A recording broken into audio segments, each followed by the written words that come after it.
Relevance Mains GS5 Bagh Hazarika's 384th birth anniversary celebrated. Bagh Hazarikar 384 সংখ্যক জন্মবাৰ্ষিকী উদযাপন। শেহতীয়াকৈ ডিব্ৰুগড়ত বীৰ বাঘ হাজৰিকাৰ 384 সংখ্যক জন্ম জয়ন্তী উদযাপন কৰা হয়।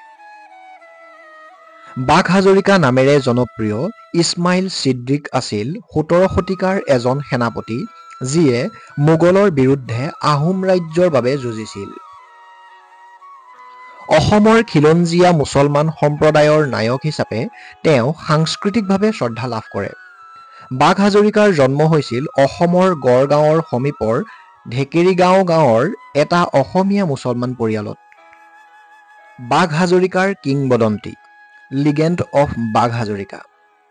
কিংবদন্তি অনুসৰি এবাৰ এটা বাঘে তেওঁৰ গাঁওখন আক্ৰমণ কৰিছিল আৰু ইছমাইল ছিদ্দিকে নিৰস্ত্ৰভাৱে খালী হাতেৰে হত্যা কৰিছিল। তেওঁৰ বীৰত্বৰ খবৰ ৰজা চক্ৰধৰ সিংহৰ ওচৰ পালে আৰু তেওঁৰ শক্তি প্ৰদৰ্শনৰ বাবে তেওঁক মাতিলে। তেওঁৰ বীৰত্বত আপ্লুত হৈ ৰজাই তেওঁক হাজৰিকা হিচাপে নিযুক্তি দিলে, যিটো পদবী 1000 পাইক সৈন্যৰ বাবে দায়বদ্ধ। এই ঘটনাই বাঘ হাজৰিকাৰ কিংবদন্তি মৰ্যাদাৰ ভেটি স্থাপন কৰিছিল। শৰাইঘাটৰ যুদ্ধত ভূমিকা। ব্ৰহ্মপুত্ৰ নদীৰ উত্তৰ পাৰৰ পাহাৰত মোগল বাহিনীয়ে বিশাল কামানেৰে সজ্জিত দুৰ্গ স্থাপন কৰিছিল। বাঘ হাজৰিকাই এই কামানবোৰ নিষ্ক্ৰিয় কৰাৰ পৰিকল্পনা ৰচনা কৰি জেনেৰেল লাচিত বৰফুকন, মন্ত্ৰী অতন বুঢ়াগোহাঁইকে ধৰি আন আহোম নেতাসকলৰ আগত উপহাৰ দিয়ে।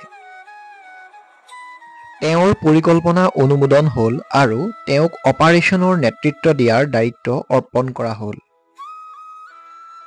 পৰিকল্পনাৰ কাৰ্যকৰীকৰণ। এদিন ৰাতি বাঘ হাজৰিকা আৰু এটা সৰু দলে নাৱেৰে ব্ৰহ্মপুত্ৰ পাৰ হৈ উত্তৰ পাৰত ৰৈ থাকিল।